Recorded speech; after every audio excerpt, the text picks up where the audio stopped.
자, 17페이지를 보겠습니다. 제척기간이라고 되어 있죠? 제척기간도 시험에 가끔 언급이 됐었죠. 많이. 근데 이거 내용이 그렇게 막 복잡하진 않습니다. 일단, 사기 등, 이렇게 되어 있죠? 사기 등 부정한 방법으로 세금을 포탈하거나 환급받거나 신고를 안 했다? 그럼 10년이에요. 그러니까 10년 안에는 고지서가 나올 수 있다는 얘기죠. 자, 근데 이게 써놓고 보면 이렇게 돼 있거든요. 이렇게 돼 있는데, 얘는 만약에 시험에 언급이 되면 다른 애들은 이제 일반적인 얘기인데 차이점 있는 게 여기입니다. 요 두 개를 조심해야 돼요. 여기. 10년짜리잖아요. 그죠? 근데 자, 여기는 사기 등이니까 세금 포탈 의도로 가졌으니까 당연히 오랫동안 기간을 가지고 세금을 걷겠죠. 그런데 얘는 그럴 의도가 아닌데 10년이고요. 그 다음에 얘는 사기 등이 아닐 때 그냥 일반적으로 신고를 안 하게 되면 7년이에요. 그러니까 기본이 7년, 사기 등 10년. 그죠? 이렇게 돼 있는데 여기가 10년이에요. 근데 이게 뭐냐면 전부 다 취득세가 예외가 있어요. 취득세. 그러니까 취득세를 신고 안 했대. 그럼 7년이죠. 취득세를 사기 등의 명목으로 신고 안 했대. 그럼 몇 년이요? 10년 안에 고지서 나온다는 얘기죠. 그런데 얘는 그게 아닌데도 10년이에요. 자, 뭐다? 상속이나 증여를 원인으로 취득했대요. 무슨 얘기예요? 여러분 상속을 받으신 다음에 취득세 신고를 안 한 거지. 그럼 몇 년 안에? 10년 안에. 증여 받으시고 취득세 신고 안 하시면 10년 안에 고지할 수 있다는 뜻입니다. 왜 그러겠어요? 상속 증여가 무상승계잖아요. 무상승계의 뜻이 뭐예요? 공짜로. 보통 일반적으로 부모 재산이 자식한테 세습되는 거거든, 쉽게 말하면. 그러니까 주는 건 맞다 이거야. 하지만 세금은 철저하게 걷겠다는 얘기입니다. 그래서 이렇게 하는 거죠. 아, 제가 지난주에 충격받았습니다. 아직도 유고를 헤매시는 분이 있는데 상속받으면 세금 뭐 냅니까? 그전이죠. 자, 상속세 내면 등기 해줍니까? 아니라겠죠. 이렇게 돼야 돼요. 그러니까 원래 세금 두 개 내는 거지. 상속세도 내고 취득세도 내고. 얘는 국세고 얘는 지방세고요. 그러니까 내가 상속을 받으면 상속세를 내는 건 맞아요. 근데 상속세는 무조건 내는 건 아니고 안 내는 경우도 있거든요. 상속은 일괄공제 기본이 5억이거든요. 그러니까 상속받은 총 재산이 부모님 돌아가시면 총 재산으로 따지는 거니까 만약에 부모님 돌아가시는 총 상속 재산이 5억이 안 된다. 그러면 상속세는 안 냅니다. 왜? 기초공제가 5억이거든. 최소 금액이 5억은 공제받거든요. 그럼 만약에 4억을 받았다 상속을. 그러면 이건 본인이 받은 거 얘기하는 거 아니에요. 상속세는 누구 기준이야? 돌아가신 분 전 재산을 기준으로 따지는 거지 우리 받은 사람 기준이 아니에요. 그러니까 증여는 내가 받은 재산에 대해서만 세금을 내는 거지만 뭐는 상속은 돌아가시면 총 재산. 그러니까 이건희 회장이 돌아가셨을 때 상속받는 자식들이 아니라 이건희 회장 전체 총 상속 재산 있죠. 그걸 가지고 상속세를 계산해 가지고 걔들이 나눠내는 거지 받은 재산에 대해서 자기 받은 것만 내는 게 아니거든요. 그러니까 아버지가 만약에 총 재산이 4억인데 그걸 상속을 받았다 자녀가. 그럼 상속세는 안 냅니다. 하지만 본인하고 뭐 내야 돼? 등기 내야죠. 그럼 뭐 내야 돼? 그 얘기야. 그럼 이거를 안 하면 몇 년? 10년. 상속세는 기본이 15년이에요.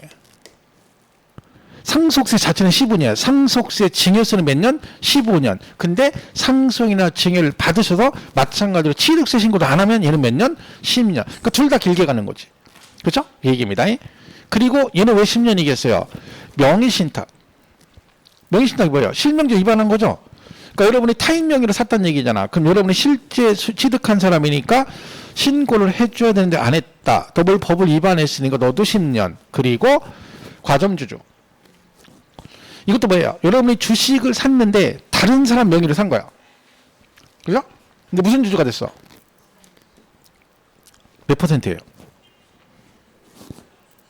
뭘 과점주주라고 그래요? 50% 초과. 그죠? 비상장 법인의 주식 50% 초과. 이게 만약에 여러분이 타인 명의로 주식을 샀는데 30%를 샀어. 그럼 상관없는 거예요. 왜? 납세 의무가 없잖아.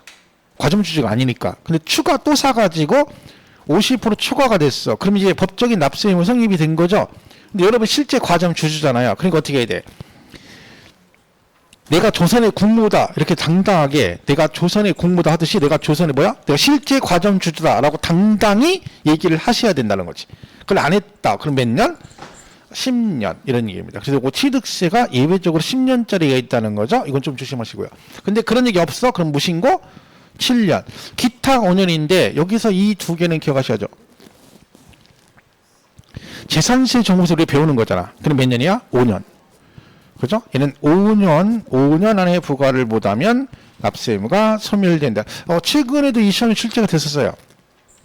예를 들면 뭐 이렇게 나오지. 종합부동산세는 납세 의무 성립일로부터 5년이 지나면 종합부동산세를 부과할 수 없다? 맞지? 왜? 제척 기간이 몇 년이야? 5년. 그런 얘기죠. 그런 식으로 많이 나옵니다. 문제. 그죠? 그래서 이게 제척 기간에 관한 얘기다. 이렇게 보시면 돼요. 물론 이거 말고도 있겠죠. 근데 이게 기본이니까 이 정도만 보시면 될 것 같습니다. 그래 특히나 뭐 조심하시라고? 여기 취득세 관계된 것만 좀 조심을 하시면 돼요. 그 17페이지 보시면 교재는 이제 국세지방세 나눠놨잖아요. 근데 국세에 보면 원칙에 여객거래해가지고 어쩌고 15년 있잖아요. 뭐 그런 것까지는 몰라도 돼요. 여객거래는 잘 안 나와요. 여객거래는 우리나라 사람들이 외국에서 거래하는 거야. 여기 한국서 거래하면 세금 내게 되니까 몰래 나가서 바깥에서 거래하는 거지. 옛날에 국제거래 그랬는데 이걸 이제 여객거래 그럽니다. 걔는 10년, 15년이고 놔두고 사기 등 10년. 그죠? 무신고 7년 그랬죠? 그리고 기타 거기다 뭐 선호했어? 종부세 그러면 되죠. 종부세가 대표적으로 5년입니다. 근데 상속세 증여세 보시면 15년이잖아. 기본이 15년. 그죠? 그렇게만 보시면 돼요. 거기 보시고. 그 밑에 보면 부담부 증여라고 돼 있잖아요. 이거. 그죠? 부담부 증여. 부담부 증여는 증여세와 함께 소득세가 부과되는 게 누굴 따라간다? 증여세 따라간다. 그랬죠. 우리가 계속 말씀드리지만 이 부담부 증여란 말이 나오잖아요. 여러분 제가 말했죠. 이거는 법으로 물어보는 게 정해져 있어.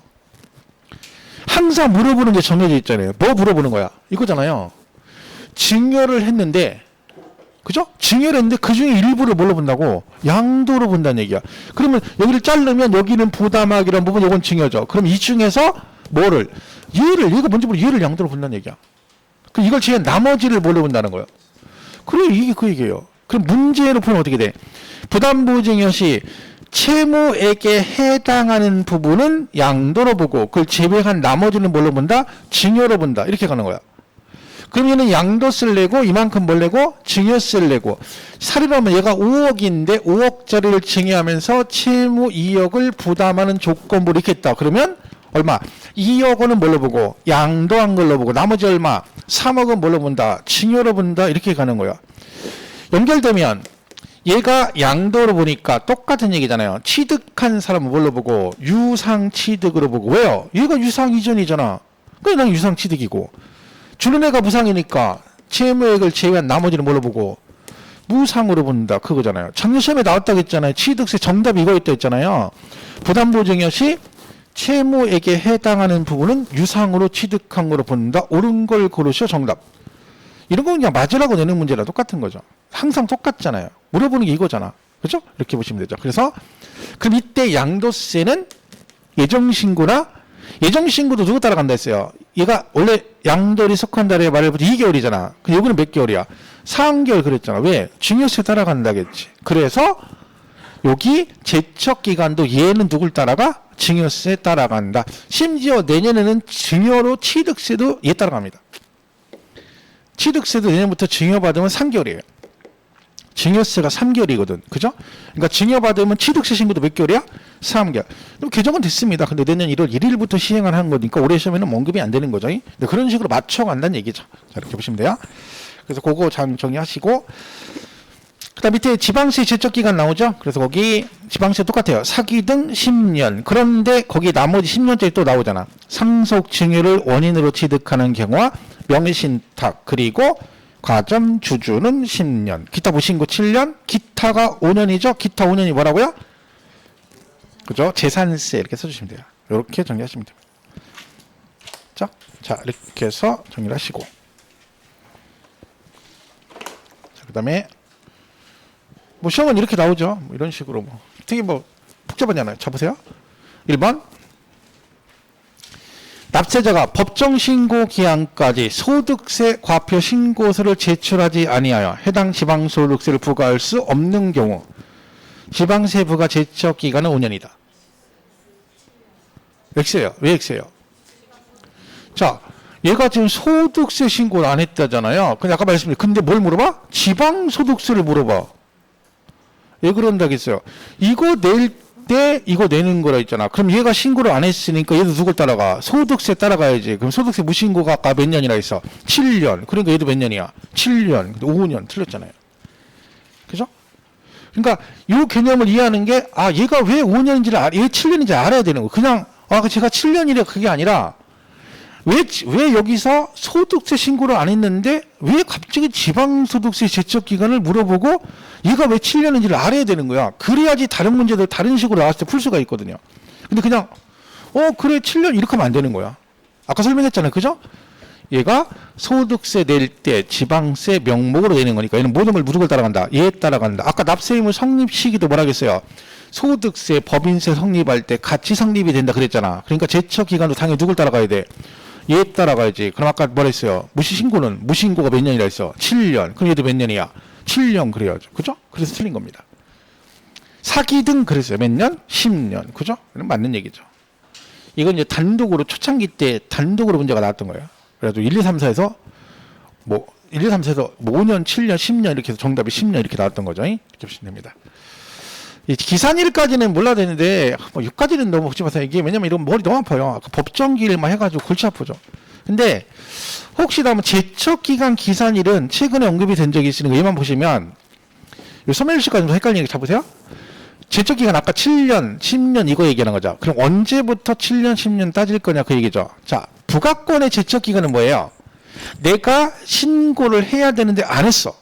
그죠? 안 하면 이제 뭐야? 걔네들이 직접 조사할 수 있는 기간을 말해요. 그러면 자 보세요. 상식적으로 취득세 신고 납부죠. 취득일로 며칠? 60일. 자 그럼 내가 취득세 신고를 하면 되잖아요. 60일 안에. 근데 신고를 안 하면 걔네들이 고지한다 했죠? 조사한다 했잖아. 그럼 언제까지는 기다려줘야 돼? 그 신고 기한까지는 기다려야지. 아직 60일이 안 지났는데 지네가 막 너 신고 안 해. 이건 아니죠. 말이 안 되잖아. 그러니까 기한까지 기다리고 그때까지 뭘 안 해버리면 신고를 안 하면 언제부터 그 다음날부터 제척 기간이 시작돼서 그때부터 걔들이 직접 조사할 수 있는 기간이 된다는 얘기죠. 그래서 다음날이에요. 근데 보통징수 주세 재산세 종부세는 납세의무 성립일의 제척 기간입니다. 납세의무 성립일이 재산세 종부세는 언제 말해요? 그죠? 이날이죠? 아까 며칠? 6월 1일.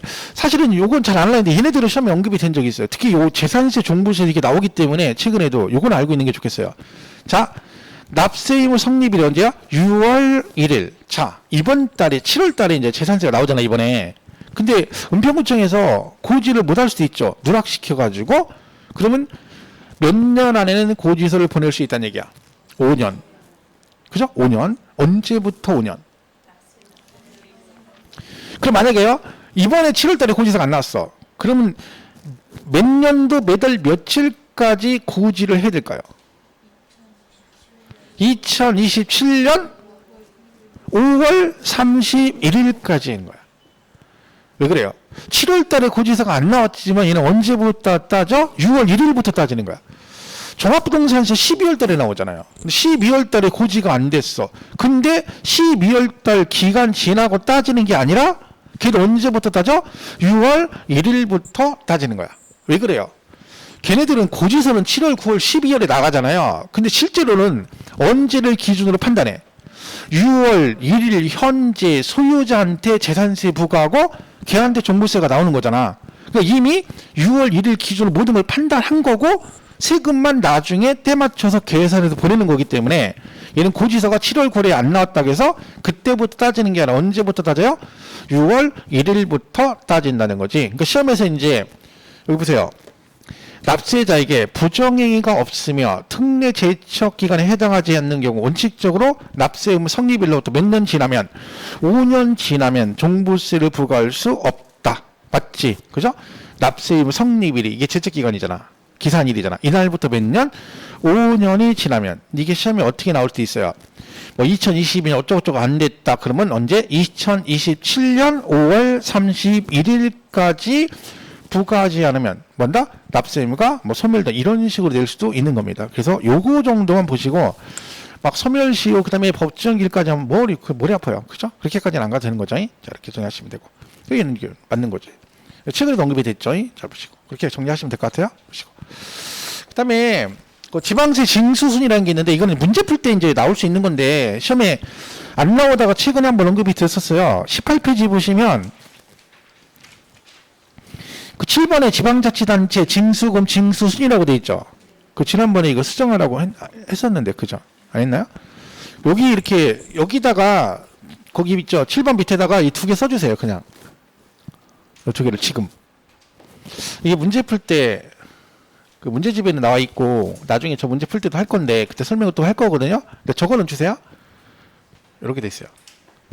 그러니까 같은 조세끼리 이렇게 이걸 징수금이라거든요. 이게 징수금이라는데 이제 이걸 이제 순위가 있어요. 걷는 순위가 지방세는 체납처분비가 1등이고 지방세 두 번째 걷고 가산금을 세 번째 걷어요. 근데 이 체납처분비가 뭐냐면 그런 거예요.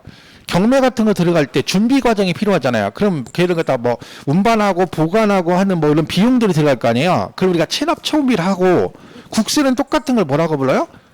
강제징수비라 해요. 그럼 얘들은 이제 정식 경매 들어가 낙찰되기 전에 준비 과정에 들어간 돈이잖아. 그러니까 당연히 뭐야?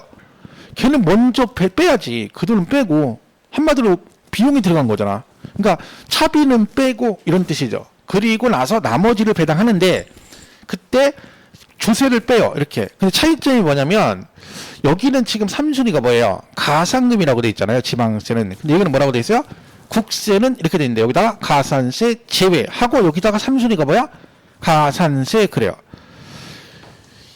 왜 얘가 이 말이 들어가 있냐면 여기에 국세에 우리가 이제 가산세가 부과되면 세금 고지서가 따로 안 나가 어떻게 난다 했어요? 뭐 예를 들면 양도세 100만 원, 가산세 20 그러면 양도세 100에 가산세 20 이렇게 안 나가고 양도소득세 120 이렇게 나간다 했잖아. 그럼 만약에 요게 120인데 양도세 이렇게 나왔어요. 그럼 여기 20이 뭐야? 가산세잖아요. 그럼 이걸 때 누구부터 배당한다는 거야? 120을 하는 게 아니라 100만 원 먼저 배당. 돈이 모자랄 수도 있잖아. 그러면 120을 한꺼번에 한 게 아니고 국세 100만 원 먼저 하고 남은 돈 있으면 나중에 이렇게 간다는 얘기야. 무슨 말 이해가시죠? 뭐 그런 얘기예요. 순서가. 혹시나 뭐 순위만 기억하시면 되는데 여기가 이제 가산금. 원래는 거기 7번이 그렇게 맞는 거였거든요. 그 개정이 되려고 했던 건데 얘처럼 똑같이. 근데 가산금 제도가 폐지가 안 됐잖아요. 지방세가. 그 바람에 다시 이렇게 된 거지 사실은. 그래서 그때 7번 고치라고 한 거고요. 밑에다가 국세도 이렇게 된다. 그렇게 이건 나중에 문제 풀 때 문제 풀면서 정리하면 좀 이해가 빨릴 거예요. 그러니까 써놓기만 하세요. 나중에 문제풀이 할 때 또 제가 정리해서 다시 한번 말씀을 드리겠습니다. 보시고. 자 이렇게 해서 여기까지 보시고 자 그다음에 이제 조세 불복 절차라는 게 있어요. 이거 시험에 잘 안 나오는데 간단하게 그냥 설명할게요. 그냥 참고적으로 보시고 이것도 나중에 문제 풀 때 한번 정리하면 되니까 그죠? 굳이 지금 하실 필요는 없어요. 듣기만 하고 넘어갈 거예요. 그리고 나중에 뒤에 가서 문제 풀 때 하나 정도 이렇게 풀고 가시면 돼요. 그죠? 이건 뭐냐면 이런 거죠. 내가 세금이 부과되는 불복할 수 있죠. 그럼 어떻게 할 수 있어? 이의신청도 할 수 있고 심사청구, 심판청구 할 수 있고 행정소송도 걸 수가 있다는 얘기지. 절차예요. 이게 절차. 되게 복잡하죠. 날짜도 겁내 나오고. 그죠? 자 일단 날짜는 웬만하면 90일이에요. 90일. 그러니까 뭐 내가 며칠 안에 90일에 신청하고 신청하면 90일 안에 걔들이 결정 통지해주고 다시 또 90일에 신청하면 또 걔들이 90일에 결정 통지 이런 얘기거든요. 근데 굳이 얘기하면 날짜가 하나 30일짜리 하나 있어요. 뭐 여러분이 이 신청을 했어요. 해당 청에다가 그죠? 그럼 이 신청은 90일 안에 이 신청하면 걔네들이 90일 안에 뭐죠? 이 신청에서 결정 통지를 해주게 돼 있어요. 내가 이 신청했으니까. 그런데 국세는 90일 안에 이 신청했는데 결정 통지를 며칠 안에 해줘? 30일 안에 해줘요. 그러니까 빠르지. 국세는 빨리 해줘요. 그러니까 지방세는 신경 안 쓰는 거 그죠? 국세는 빨리빨리 해주는 거지. 저것만 30일이야 일단 날짜는. 그러니까 혹시 이 신청 며칠 안에 하고 뭘 며칠 안에 통지해주고 하냐 이거 나오면 그냥 90일 찍으면 되는데 뭐만 조심하면 돼요? 이 신청에 대한 국세의 경우 결정 통지는 며칠이다? 60일. 이 정도 보시면 되고요. 그 다음에 여기 보시면 여기 심사 청구와 심판 청구란 게 있거든요. 근데 이 심사 청구가 지방세는 심사 청구가 폐지가 됐어요. 그죠? 심사 청구와 심판 청구, 조세 심판원, 예를 들면 심사 청구는 감사원 심사 청구도 있고 여러 가지가 있는데, 근데 지방세는 폐지가 됐어요. 국세는 여전히 살아 있고, 그죠? 요거 하나가 특징이고, 그리고 행정소송 걸 수가 있죠. 그죠? 행정소송. 근데 행정소송 걸 때 여기서 다이렉트로 행정소송 걸면 안 되고 이 두 개 중에 하나를 거치고 나서 뭘 해야 돼? 행정소송을 걸어야 돼요. 그러니까 이 신청했어요. 그러면 바로 이게 안 되고 뭐 해야 돼? 심판 청구나 심사 청구를 거친 다음에 뭘 해야 돼? 행정소송을 할 수 있어요. 뭐 이게 행정심은 뭐 전치주인가 뭐 그런데요. 그래가지고 하려면 뭐요? 그 전에 뭐 이걸 거쳐야 된다. 뭐 이런 얘기들이에요. 내용상으로는. 근데 나중에 문제 지문으로 보고 정리하는 게 제일 빨라요. 자. 그래서 이런 거예요. 신청 청구기간 며칠이고 90일이고 결정 통지도 며칠이야? 90일이에요. 근데 예외로 국세는 며칠? 이 신청의 경우만 며칠 안에? 30일 안에 한다. 이런 얘기입니다. 이건 나중에 문제 지문하는 게 더 빠르죠. 자, 그 다음에 얘는 뭐냐면 천재지변 등으로 신청, 여기 이 신청 그랬네. 이 신청을 할 수가 없어요. 그러면 어떻게 한다? 그 사유가 해소된 날로부터 며칠 안에? 14일 안에. 이게 기출로 나왔던 지문이에요. 나중에 기출문제만 한 두 문제 풀고 말 거예요. 여러분들 그냥 그거 정리하시면 돼. 그럼 웬만하면 다 풀 수가 있어요. 나중에.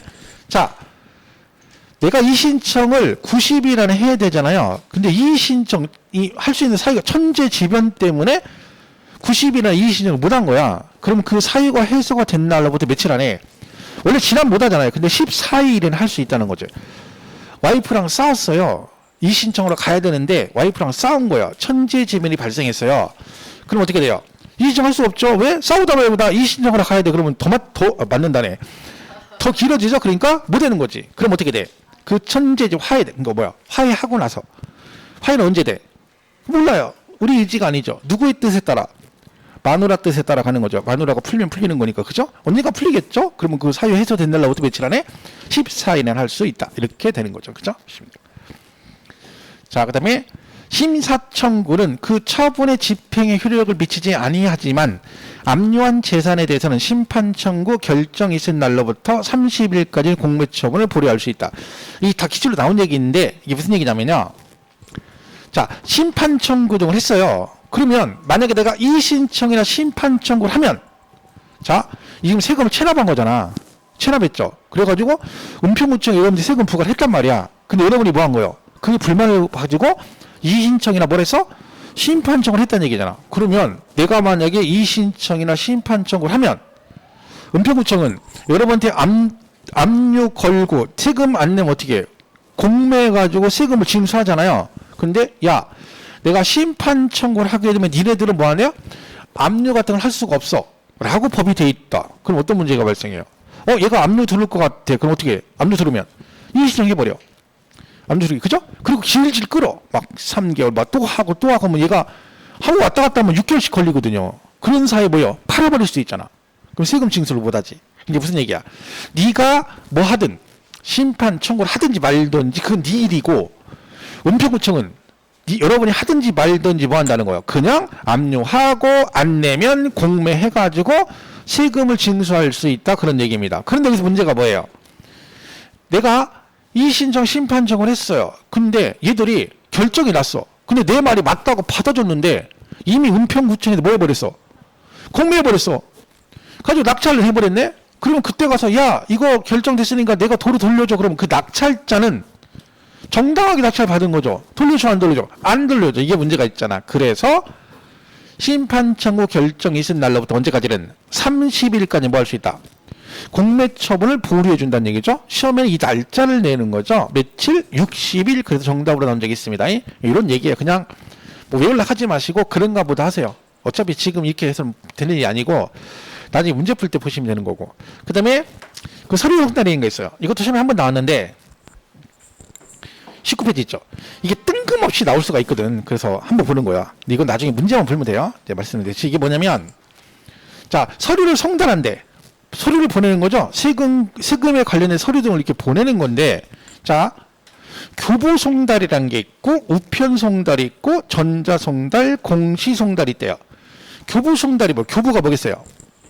직접 가서 세무 공무원이 직접 가서 서류를 주는 거예요. 그죠? 그걸 교부송달 그러고 우편송달은 말 그대로 뭐요? 우편을 보내는 거예요. 우편 보내는 거고 그 다음에 전자송달은 이메일 같은 걸 보내는 거죠. 이메일. 그죠? 근데 전자송달은 이메일이기 때문에 은평구청에서 마음대로 하면 안 되죠. 왜? 이메일은 개인 개인 정보잖아. 그러니까 전자송달 특징이 뭐야? 본인이 신청을 해야 돼요. 나는 전자송달 받겠다 이거 이메일을 신청하면 그때 하는 거지 전자송달은 지네 마음대로 하면 안 된다. 근데 공시송달은 뭐예요? 공시한다는 거야. 무슨 뜻이에요? 게시한다는 얘기지. 홈페이지, 지자체 홈페이지나 국세청 홈페이지에다가 게시하는 걸 뭐라 그래? 공시송달 그래요. 자, 시험은 이걸 물어보거든요. 시험에 이거 한번 나왔어요. 공시송달 사유가 아닌 것을 이렇게 나왔어요. 자, 잘 보세요. 교부송달은 자, 공시송달의 원인이 뭐냐면 일단은 서류를 보낼 수가 없어. 어떤 이유로. 그리고 그 서류를 사람이 받을 수가 없는 상태일 때는 전달할 수가 없잖아요. 그죠? 그때는 어떻게? 공시를 합니다. 그럼 결론은 뭐야? 사람을 만날 수가 없어. 그죠? 가도 없고 찾아가도 없고 어떻게 뭐 주소도 없고 이런 거 못 하잖아요. 근데 갔는데 사람이 있으면 공시송달 할 수 없어요. 왜? 사람이 있으면 어떻게 하면 돼? 갔더니 사람이 있어. 근데 뭐라 그래? 나 이거 서류 줄 거 했더니 난 몰라 못 받아 하고 있는 거야. 사람이 있어. 그럼 어떻게 해? 갈 때 알았어요 하고 놓고 갈게요 이렇게 하면 되는 거지. 그죠? 사람이 있어. 교부하러 갔더니 사람이 있어. 그럼 어떻게 해? 놓고 오면 돼. 그걸 뭐라 그래? 유치송달 그래요. 큰 개념은 그러니까 뭐야? 있는데 사람이 있는데 이 사람이 거부를 하게 되면 놓고 오면 돼. 근데 그게 아니면 사람도 없고 전달할 수 없어. 그럼 뭘로 가? 공시송달로 가는 겁니다. 우편을 보냈는데 수취인 불명이야.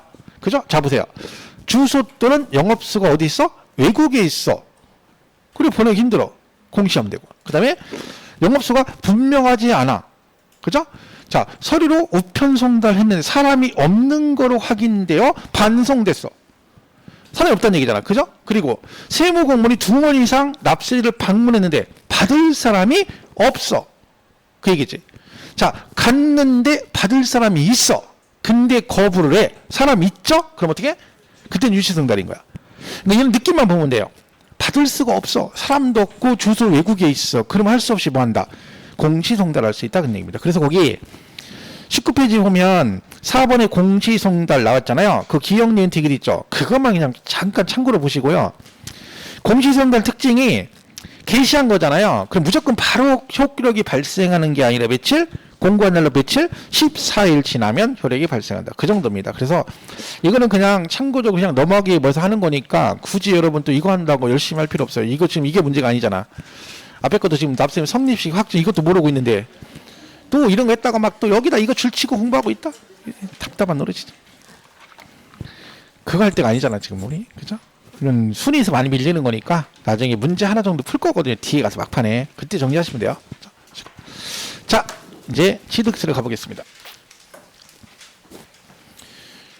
자체적으로 문제를 많이 풀고 계신 거죠? 지금 뭐 우리 강의는 이론 강의를 하더라도 여러분이 이제 7, 8, 90은 문제를 많이 풀어야 돼요.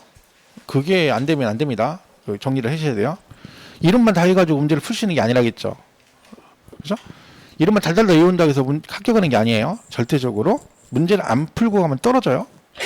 문제풀이 많이 하셔야 돼요. 풀거나 정리 많이 하시고. 자, 23페이지 취득세. 문제로 뭐 3문제 정도 항상 출제가 되고 있죠. 그런 얘기입니다. 그래서 뭐 쭉 있어요. 뭐. 그러면 다 똑같다 했죠. 뭘 사면 취득세를 내고 누가 취득세를 낼 것이고 금액은 얼마를 기준으로 하고 여기다 얼마의 크기만큼 비율을 곱해서 세금을 계산하고 이를 어떤 식으로 거둘 것이냐 신고 납부 그죠? 그리고 언제까지 걷어야 되고 그때 이행을 안 하면 뭐가 부과되고 가산세가 나오고 이런 식으로 흘러가는 거죠. 우리가 1년 내내 이걸 배우는 거죠. 자 그러면 취득세기 뭐라겠어요? 취득세는 과세대상 물건을 뭐하면 사실상 이 말이 중요하죠. 사실상이란 말은 뭐랑 관계없다는 거예요. 등기 여부나 허가 여부 등과 관계없이 우리 세법은 전부 다 사실상 다른 말로 실질과세 그럽니다. 거기 예외가 딱 하나 있는 게 뭐야? 등록세입니다. 등록세는 뭐라 그래요? 형식주의라고 그래요. 얘는 거꾸로 뭐라 안 따져. 실질을 안 따져. 오로지 뭐만 따져? 형식. 이게 누구 거니 실제 주인 누구니 다 필요 없고요. 뭐만 따져? 자, 됐고 이 중에 누구 앞으로 등기할 거니 저요? 그럼 네가 하네 이거죠. 그러니까 물론 뭐냐면 무조건 외형적으로 형식을 갖춘 사람한테 부과하는 게 등록세입니다. 그래서 우리 등록세는 납세 의무자가 누구다? 그럼 뭐라고 그래요? 등기 등록을 하는 자. 다른 말로 뭐? 명의자. 무조건 등기부상에 이름 올라가는 사람이 세금을 낸다 이런 뜻입니다. 그런데 이 일 제외는 나머지는 실질과세입니다. 그래서 취득세는 사실상 취득하면 그 취득자가 취득일로부터 며칠 안에 60일 안에 지방세니까 뭐 중심이다? 물건 중심. 그래서 물건 소재지 관할 지방자치단체장에게 신고하고 납부하는 지방세다 그런 얘기입니다. 그죠? 그래서 여기 실과세. 그러니까 얘는 등기랑 관계 없다는 걸 기억을 하셔야 됩니다. 그러니까 되게 단순하게 나오는 게 이거죠. 등기 등록을 하지 아니한 경우에는 사실상 취득한 경우에도 취득세 납세 의무가 없다. OX? X. 등기를 안 했어도 사실상 취득하면 이거 진짜 많이 나옵니다. 취득세 때 꼴피도 한번 나오는 얘기죠. 그죠? 이렇게 해서 일단 기본 틀은 이렇고요. 자, 특징이 나오는데 뭐 특징이 나올 거 없죠. 이렇게 쭉 써 있는데 자, 이거는 이제 항상 특징은 뭐예요? 이게 이제 기본적인 특징 몇 가지 써놓은 거잖아. 뒤에 다 배운 내용이죠. 근데 이걸 읽고 이게 무슨 말인지 이해가 되면 어느 정도 공부가 된 거야. 자세히는 아니어도. 자, 얘는 뭐다? 물건 소재지. 그죠? 관할 특광도. 얘 특광도세죠? 네, 특광도에서 부과하는 지방세 중 뭐다? 도세이다. 자, 여기서 아까 말씀드렸죠. 도세. 맞다 틀리다. 특광도세 중에 도세이다. 그럼 맞아 틀려. 맞는 얘기예요. 이걸 잘못하면 시험 볼 때 틀렸다고 할 수 있어요. 왜냐면 특광도세라고 배우니까 도세 그러니까 틀렸어. 그럼 안 돼요. 이 맞는 얘기예요 이거. 그러니까 특광도세도 맞고 도세도 맞아요. 왜 그런다겠어요. 법을 만들 때 행정구역이 우리나라가 8도가 기본이라 했잖아. 8도가 기본이지 특별시 광역시가 기본은 아니잖아요. 그러니까 대표에서 뭐라는 겨? 도세 그런 거예요. 그럼 당연히 어디서는 서울시하고 광역시는 당연히 무슨 세? 특별시, 광역시세인 거예요. 그래서 이 말이 법조문에 이렇게 돼 있어요. 그러니까 시험에 이렇게 됐는데 옛날에 그래가지고 이걸 틀렸다는 사람이 있어요. 왜? 특광도세라고 외웠는데 얘가 지방세 중보다 도세에 담겨 숨도 안 쉬고 틀렸다. 숨 쉬어야 됩니다. 자, 그럼 지방세, 재산세 우리 뭐라고 배워요? 재산세는 시군구세라고 배우잖아요. 그죠? 시험에 뭐라고 나와요? 이렇게 나올 수 있어요. 맞다 틀려? 맞다. 왜? 도가 기본이니까 도 밑에 뭐가 있어? 시군이잖아. 그러면 시군세도 맞고 그럼 어디서는? 특별시, 광역시에서는 구세겠죠. 이 말 이해가시죠? 그러니까 이게 되게 단순한 지문인데 잘못하면 이제 그런 것도 우리가 틀릴 수가 있는 거야. 근데 이제 문제는 뭐야? 이거 하나 실수한 문제 하나 틀리는 거야. 그럼 그게 나중에 당락을 결정하는 거예요. 그 하나 때문에 맞고 떨어지고 합격하고 말고가 결정이 되는 거예요, 여러분. 그러니까 제가 계속 강조하는 게 어려운 거 맞추려고 하지 말고 쉬운 걸 안 틀려야 돼요. 그게 떨어지는 거야. 쉬운 걸 틀리니까 떨어지는 거지 어려운 걸 못 맞춰서 떨어지는 게 절대 아니에요. 근데 여러분 자꾸 원인을 딴 데 찾아. 마치 문제가 어려워서 틀렸대, 떨어졌대, 말도 안 되는 얘기야. 그게 떨어진 게 아니야. 기본적인 걸 못 맞춰 떨어진 거지. 60점 맞는 거는 기본만 해도 60 맞을 수 있어요. 그러니까 실수를 안 해야 되는 거죠. 얘는 보시면 되고. 얘는 2번은 뭐야? 사실상 현황이다. 근데 사실상 현황이 불분명하다. 그럼 당연히 공부상황 가겠죠. 그랬고. 뭐 얘는 뭐 이렇게 보시고. 그다음에 얘는 당연히 지방세는 뭐다? 표준세이기 때문에 100분의 50 범위에서 뭐 할 수 있다? 가감할 수 있는데 누구는 안 된다? 중과세는 가감합니다. 그리고 동일한 과세 물건에 둘 이상 세율이 동시에 적용된다. 그럼 항상 너무 많이 가는 쪽으로 무조건 골라오면 돼요. 낮은 건 없어요. 그냥 높은 세율 그래요. 양도세 같은 경우 어떻게 나오냐면 뭐 각각의 세액을 산출해 그 중에 세금이 뭐 큰 세액 이렇게 나와요. 작은 금액 그런 게 틀린 거야. 무조건 일단 나오면 뭘 찍어야 돼? 세금은 많이 내는 쪽으로 기본 기조가 그렇습니다. 적게 걷진 않아요, 일부러. 그죠? 이런 게 뭐 있다 보시면 되고. 그게 중요한 건 없어요. 자, 그 다음에 얘는 뭐다? 세율이 비례세율 구조로 되어 있다. 앞전에 배웠던 거죠. 우리 취득세, 등록세, 재산세는 원칙이 뭐다? 비례세율 구조인데 재산세만 누진이 섞여 있다. 이렇게 배웠고요. 그죠? 그 다음에 얘는 언제 성립해? 납세 의무가 취득할 때. 그리고 언제 확정돼? 신고할 때. 옛날에는 이런 거 잘 안 냈거든요. 왜냐면 이걸 이제 총론에 나오는 얘기잖아요. 요즘에는 근데 그 세목에서 재산세 종부세 같은 경우 뭐라고 나와요? 아까처럼 뭐 얘는 언제 성립하고 언제 확정된다 그런 식으로 나옵니다. 요즘엔 추세가 이제 문제가 낼 게 없으니까 막 그런 식으로 되는 거지. 그러니까 적어도 뭐는 알아야 돼. 성립 확정은 우리가 배우는 조세는 알아야 되는 거지. 취득세는 언제? 취득할 때 성립하고 언제 확정되고, 신고할 때, 등록세는 언제 성립하고, 등기 등록할 때 성립하고 언제 확정되고 신고할 때, 그죠? 재산세 종부세는 언제 성립하고 과세 기준일에 성립하고 언제 확정되고 과세권자가 결정할 때, 양도세는 신고할 아니 뭐야 예정 신고는 과세 표현이 발생한 금액이 발생한 달의 말일, 그죠?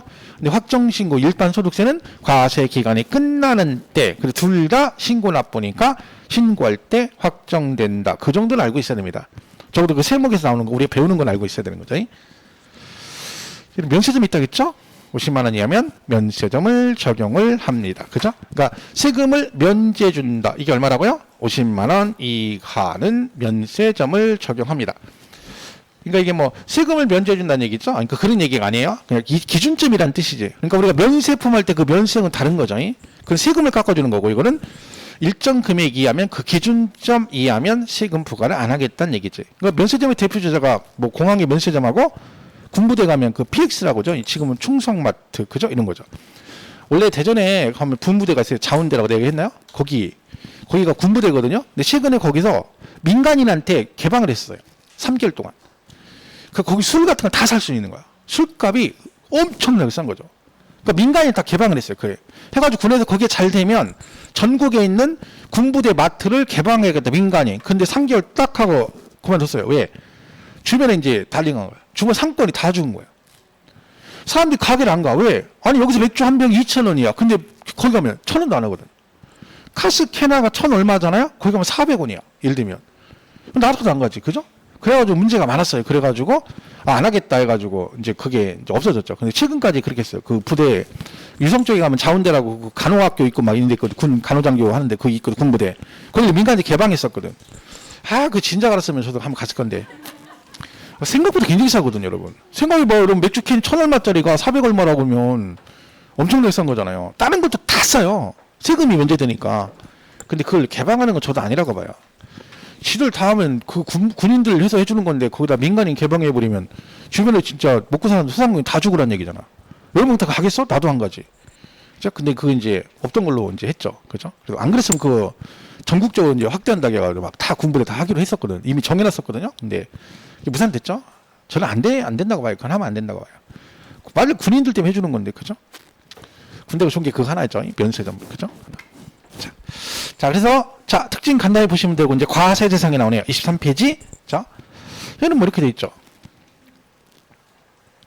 이렇게 해서, 뭐 특별한 거 없어요. 부동산 들어가고, 그죠? 그 다음에 차량, 기계, 장비, 선박, 항공기. 우리 옛날에 얘기했죠? 부동산을 취득해서 기분이 너무 좋아서 차기선이라는 항구에 가서 광어를 자연산은 못 먹고 비싸서 양식이라도 입맛을 보니 간만에 입맛을 보니 기분이 골로 가더라. 그래서 각종 회원권 해가지고 얘가 취득세 과세 대상인데, 여기 조심할 거 이런 게 더 문제인 거야.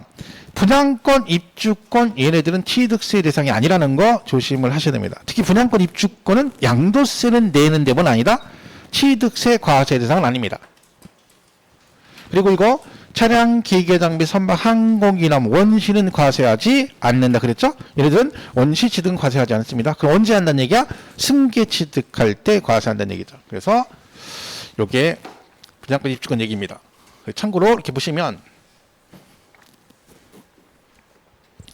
얘는 주택이다 아니다. 분양권, 입주권은 주택 아니에요. 여러분, 주택은 들어가 살고 먹고 살고, 그죠? 잠도 자고 TV도 보고 하는 게 주택이라고 했잖아. 입주권은 분양권에 들어가 잠을 잘 수가 있는 건 아니죠. 그죠? 주택은 아닌데 뭐에? 주택 숫자에 들어간다 했잖아. 그러니까 우리가 주택 숫자 계산할 때 입주권이나 주택 하나 있다. 몇 주택이니? 2주택. 그죠? 자, 입주권 하나만 가지고 있어요. 몇 주택이니? 그럼 뭐라고 해야 돼요? 말이 안 되는 거잖아. 물어보는 것 자체가 잘못됐어요. 입주권 하나 갖고서 몇 주택이니? 말이 안 되잖아. 왜? 입주권 주택이 아닌데 주택이니? 이렇게 물으면 안 되잖아요. 그러니까 주택은 아닌 거야. 무슨 말 이해가시죠? 주택 숫자에 들어가는 것, 그 자체가 주택은 아니기 때문에 입주권 하나만 가지고 있고 분양권 하나만 가지고 있다. 그럼 그냥 걔는 뭐야? 말 그대로 입주권 분양권을 가지고 있는 건 주택은 아닌 거지. 근데 거기에 주택 하나 더 가지고 있다? 그러면 그 주택 계산할 때 몇 주택?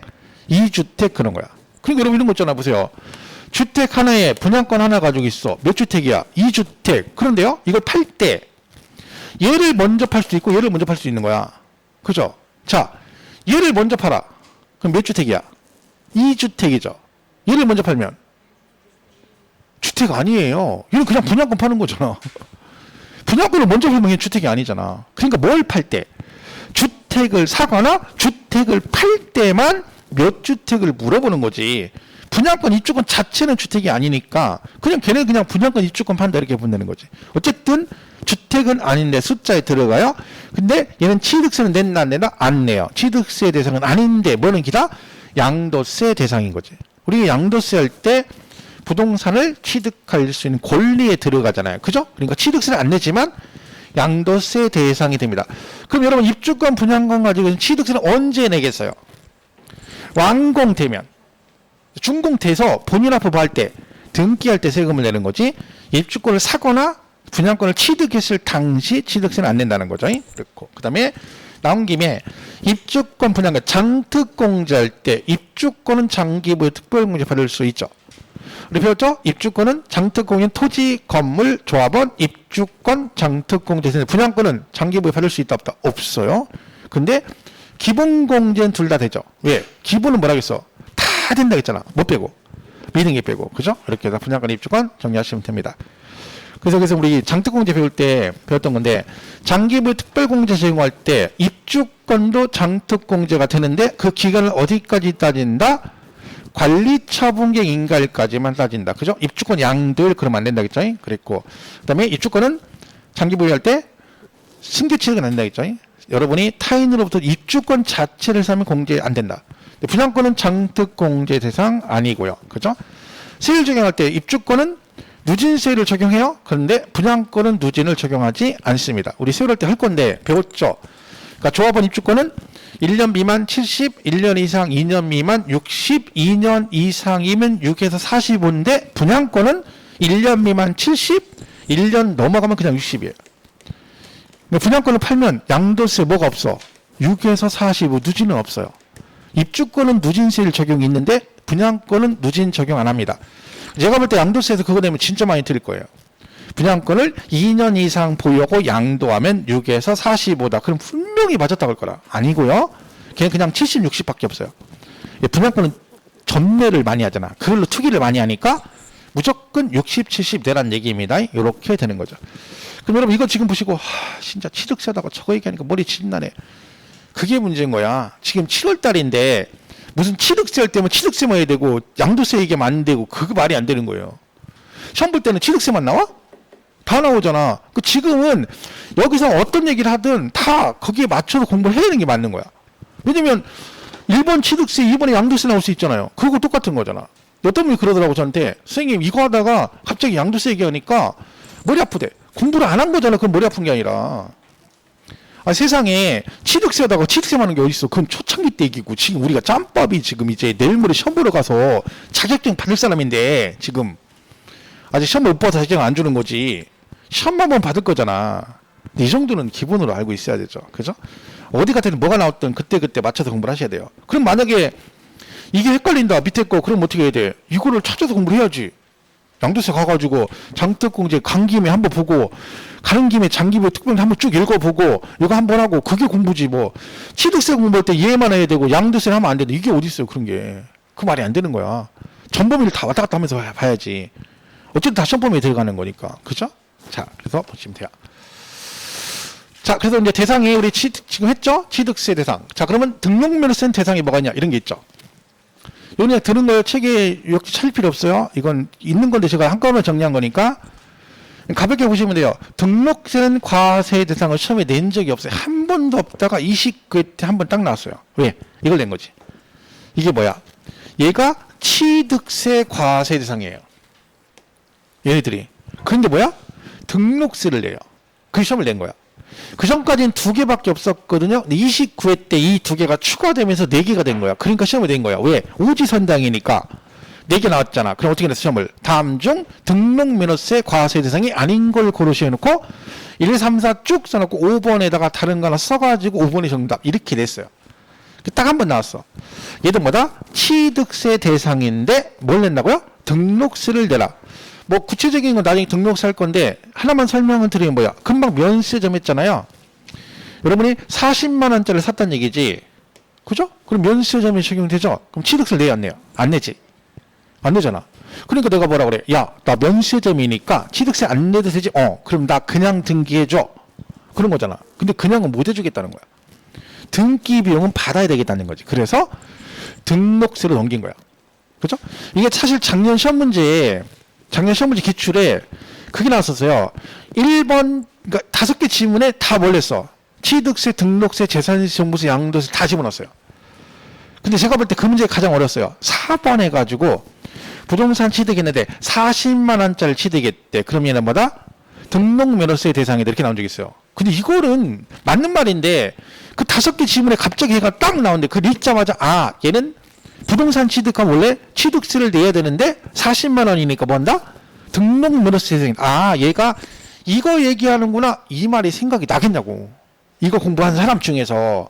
그러니까 그 문제를 어렵게 느껴지는 거죠. 그래서 사실은 거기서 많이 걸렸어요. 근데 정답은 물론 5번이었는데 그때 당시 문제가 4번에 얘가 나왔어요. 이것이. 그죠? 이걸 한 번 또 낸 거죠. 그냥 요것만 딱 띄워가지고 전체 물어보면서 된 거지. 그죠? 그래서 요게 이제 있다 보시면 되고요.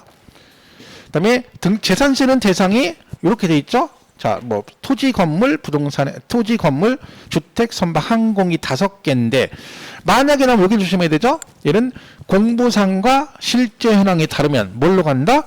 사실상 현황, 당연한 얘기죠. 근데 여기 추가된 게 뭐라겠어요? 다만, 공보상 등재 현황과 다르게 이용함으로써 재산세 부담이 낮아지는 경우는 뭘로 간다?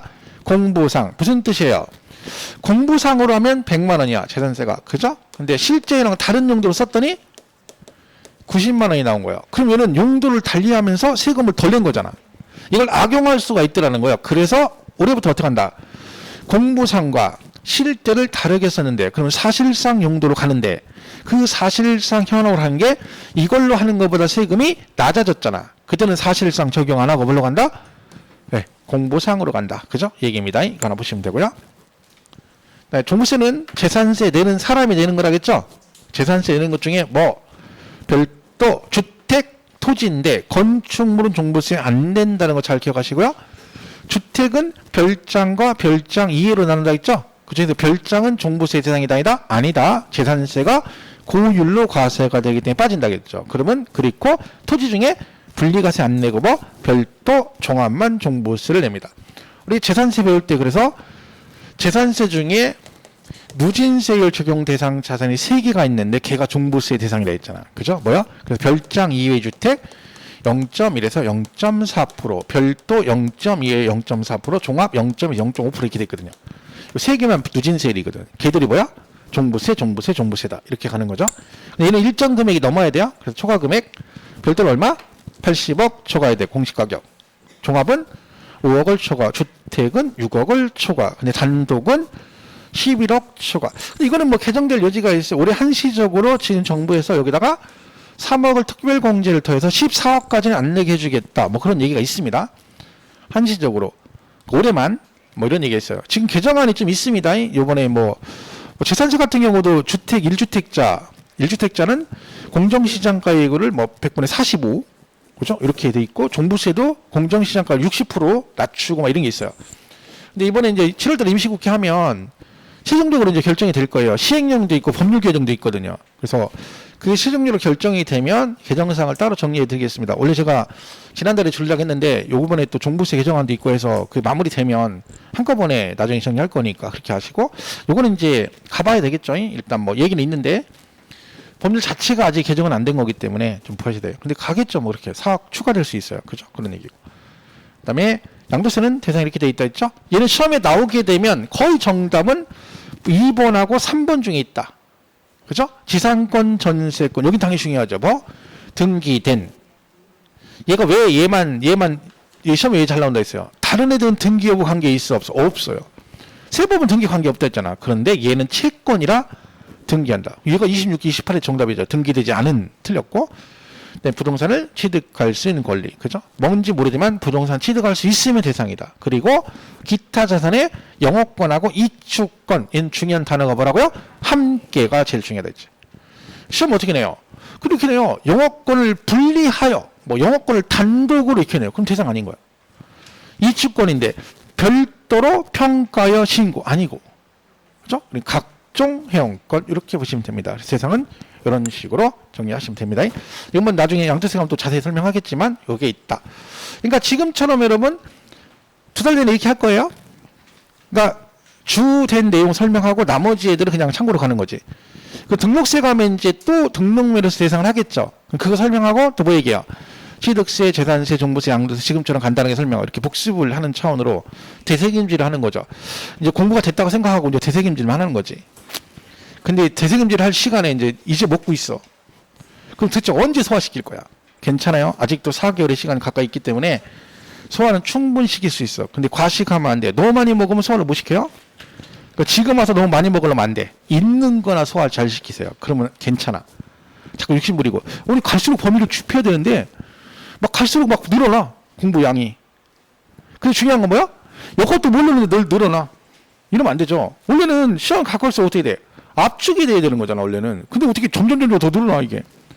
물론 공부를 너무 안 해서 늘어나는 경우도 있죠. 그렇죠? 어느 정도 했어요. 너무 안 해가 이제 하면. 이렇게 너무 넓히면 안 돼요. 이렇게 보시면 되죠. 자, 이렇게 여기까지 정리하시고 잠깐 쉬었다가 취득의 구분 있죠? 여기부터 가겠습니다.